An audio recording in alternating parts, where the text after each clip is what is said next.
നമുക്ക് ഒന്നാം പിണറായി സർക്കാരിൻ്റെ കാലത്ത് തുടങ്ങി ഇപ്പം രണ്ടാം പിണറായി സർക്കാരിൻ്റെ കാലത്ത് തുടരുന്ന ഒട്ടനവധി കിഫ്ബി പദ്ധതികൾ നമ്മുടെ കായംകുളം അസംബ്ലി മണ്ഡലത്തിലുണ്ട്. കായംകുളത്ത് മാത്രമല്ല, കേരളത്തിലെ 140 അസംബ്ലി മണ്ഡലങ്ങളിലും കിഫ്ബിയുടെ സമാനതകളില്ലാത്ത കോടിക്കണക്കിന് രൂപയുടെ വികസന പ്രവർത്തനങ്ങളാണ് നടക്കുന്നത്. ശരിക്കും പറഞ്ഞാൽ ഒരു MLAക്ക് അവരുടെ 5 വർഷക്കാലം, ഒരു വർഷം 5 കോടി രൂപ വെച്ച് ചെലവഴിച്ചാൽ 5 വർഷക്കാലം 25 കോടിയുടെ വികസന പ്രവർത്തനങ്ങൾ മാത്രമാണ് ചെയ്യാൻ കഴിയുക. കൂടാതെ സ്പെഷ്യൽ ഡെവലപ്മെൻറ്റ് ഫണ്ടിൻ്റെ ഭാഗമായിട്ട് ഒരു കോടി രൂപയുടെ, അങ്ങനെ നോക്കിയാലും ഒരു വർഷം 6 കോടി രൂപ മാത്രമാണ് ചെയ്യാൻ കഴിയുന്നത്. അപ്പം വർഷത്തിൽ 5 വർഷം എടുക്കുമ്പോൾ 30 കോടി രൂപയുടെ വികസനം.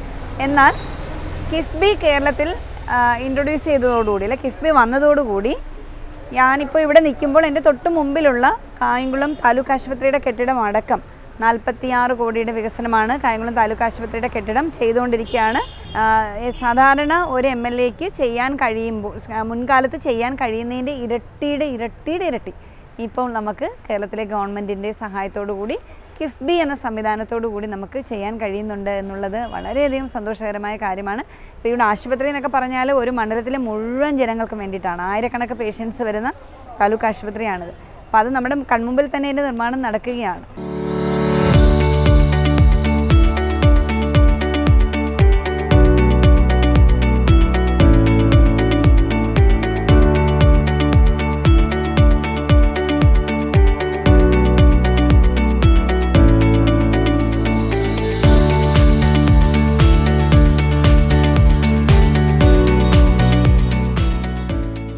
അതുപോലെ 15 കോടിയുടെ മൾട്ടിപ്ലെക്സ് തിയേറ്റർ, അതിൻ്റെ നിർമ്മാണം നടന്നുകൊണ്ടിരിക്കുകയാണ്. കുറച്ച് കാലതാമസവും കാര്യങ്ങളൊക്കെ വരുന്നുണ്ട്, പക്ഷേ അതിൻ്റെ നിർമ്മാണം നടന്നുകൊണ്ടിരിക്കുകയാണ്.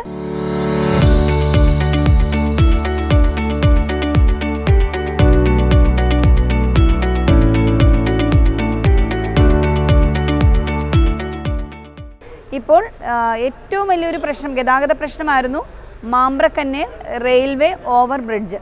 അപ്പോൾ ആ മാമ്പ്രക്കന്നെ റെയിൽവേ ഓവർ ബ്രിഡ്ജിന് ആദ്യം 31 കോടിയാണ് അനുവദിച്ചത്. എന്നാൽ സ്ഥലമെടുപ്പും കാര്യങ്ങളൊക്കെ കഴിഞ്ഞ വഴി ഇപ്പോൾ അത് 2019 മുതൽ 24 വരെ അതിൻ്റെ നടപടിക്രമങ്ങളൊക്കെ ആയി. കാരണം സ്ഥലമെടുപ്പെന്ന് പറഞ്ഞാൽ എല്ലാവർക്കും അറിയാമല്ലോ, കുറച്ച് ബുദ്ധിമുട്ടുള്ള കാര്യമാണ്. അതെല്ലാം കൃത്യമായി പരിഹരിച്ചു. 36 കോടിയുടെ പുതുക്കിയ അപ്രൂവൽ ഇപ്പോൾ കിഫ്ബി നൽകിയിരിക്കുകയാണ്. 3 പഞ്ചായത്തുകളെ തമ്മിൽ ബന്ധിപ്പിക്കുന്ന മല്ലിക്കാട്ടുകടവ് റോഡ്, അതായത് ഭഗവതിപ്പടി മല്ലിക്കാട്ടുകടവ് ബാക്ക്വാട്ടർ റോഡ് എന്നാണ് അതിൻ്റെ പേര്. 20 കോടി രൂപയാണ്.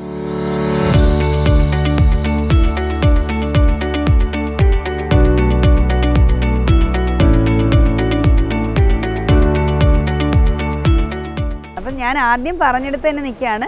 5 വർഷം കൊണ്ട് അസറ്റ് ഫണ്ടിലൂടെ 25 കോടി ചിലവഴിക്കാൻ ഒരു MLAക്ക് കഴിയുള്ളൂ. അവിടെയാണ് 20 കോടിയുടെ റോഡ്, 46 കോടി രൂപയുടെ ആശുപത്രി കെട്ടിടം, 15 കോടി രൂപയുടെ തിയേറ്റർ കോംപ്ലക്സ്, അതുപോലെ തന്നെ 36 കോടിയുടെ railway over bridge, ROB, മാമ്പ്രക്കന്നെ ROB അടക്കം നിരവധിയായിട്ടുള്ള കിഫ്ബി വികസന പ്രവർത്തനങ്ങൾക്ക് നമ്മുടെ കായംകുളം അസംബ്ലി മണ്ഡലം സാക്ഷ്യം വഹിച്ചുകൊണ്ടിരിക്കുകയാണ്.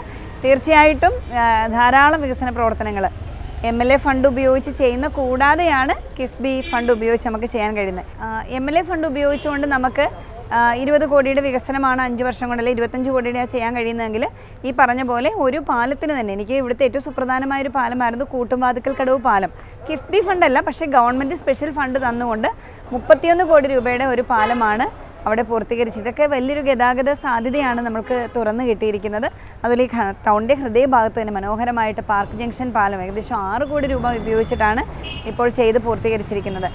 അങ്ങനെ വൈവിധ്യങ്ങളായ ആരോഗ്യ രംഗത്താണെങ്കിലും ഗതാഗത രംഗത്താണെങ്കിലും, അതുപോലെ സ്കൂളുകൾ, നമ്മുടെ 2 സ്കൂളുകൾ, നമ്മുടെ ഹൃദയഭാഗത്ത് നിൽക്കുന്ന Kayamkulam government boys higher secondary സ്കൂളിൽ നിന്ന് അന്താരാഷ്ട്ര നിലവാരത്തിലേക്ക് കെട്ടിടങ്ങൾ നമുക്ക് ഉയർത്തിയെടുക്കാനായിട്ട് സാധിച്ചു.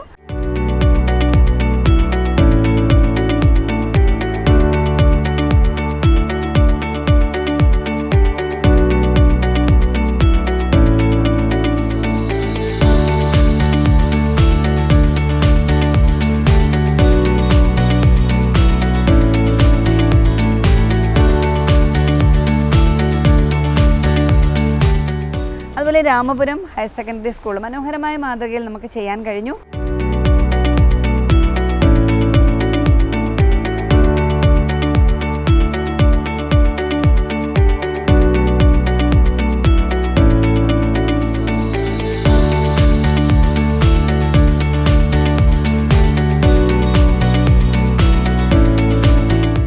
ഭരണിക്കാവ് ഗവൺമെൻറ് UP സ്കൂൾ 1 കോടി രൂപ വെച്ചിട്ടൊരു UP സ്കൂൾ ചെയ്യാൻ കഴിയുന്നു. മുൻകാലങ്ങളിൽ നിന്ന് വ്യത്യസ്തമായിട്ട് നമ്മുടെ ഇപ്പോൾ കേരളത്തിൽ ഏകദേശം 2016 കഴിഞ്ഞ് ജനപ്രതിനിധികളായിട്ടുള്ള എല്ലാവർക്കും ഏറ്റവും കൂടുതൽ വികസന പ്രവർത്തനങ്ങൾ ചെയ്യാൻ അവരെ സഹായിച്ച ഒരു വലിയ സംവിധാനമാണ് കിഫ്ബി. ഇപ്പോൾ കായംകുളത്ത് തന്നെ കോടിക്കണക്കിന് രൂപയുടെ വികസന പ്രവർത്തനങ്ങളാണ് ഈ കഴിഞ്ഞ 8 വർഷക്കാലം കൊണ്ട് എനിക്ക് ചെയ്യാൻ കഴിഞ്ഞത്. സാധാരണ ഒരു MLAക്ക് 5 കോടിയുടെ വികസന പ്രവർത്തനങ്ങൾ മാത്രമാണ് ഒരു വർഷം ചെയ്യാൻ കഴിയുന്നതിരിക്കെ ഒരു പാലത്തിന് തന്നെ 30 കോടി, റെയിൽവേ ഓവർബ്രിഡ്ജിന് 36 കോടി, സ്കൂൾ കെട്ടിടങ്ങൾക്ക് 6 കോടി, പല സ്കൂൾ കെട്ടിടങ്ങൾ കാട്ടി. ഇപ്പോൾ എനിക്കിവിടെ ടൗണിലെ സ്കൂളിൽ തന്നെ 7 കോടി, അതുപോലെ രാമപുരം സ്കൂളിന് 5 കോടി, ഭരണിക്കാവ് സ്കൂളിന് 1 കോടി, പിന്നെ നമ്മളുടെ ROB പണിയാനായിട്ട് ഇപ്പോൾ 36 കോടി, തിയേറ്റർ കോംപ്ലക്സിന് 15 കോടി, അങ്ങനെ ഇഷ്ടംപോലെ ഫണ്ടുകളാണ് നമുക്ക് ചെയ്യാൻ കഴിയുന്നത്. ഇതിൽ ഏറ്റവും വലിയ പ്രത്യേകത എന്ന് വെച്ചാൽ 5 കോടിയിൽ നിന്ന് ഒരു വികസന പ്രവർത്തനങ്ങൾ ചെയ്യുമ്പോൾ എനിക്കിവിടെ 6 പഞ്ചായത്ത് ഒരു നഗരസഭയോ ഈ 5 കോടി 6 പഞ്ചായത്തുകൾക്ക് വേണ്ടി കൊടുത്തു കഴിയുമ്പോൾ തന്നെ പിന്നെ ഫണ്ടൊന്നും ഉണ്ടാവുകയില്ല. കാരണം അത്രയധികം ആവശ്യങ്ങളാണ്.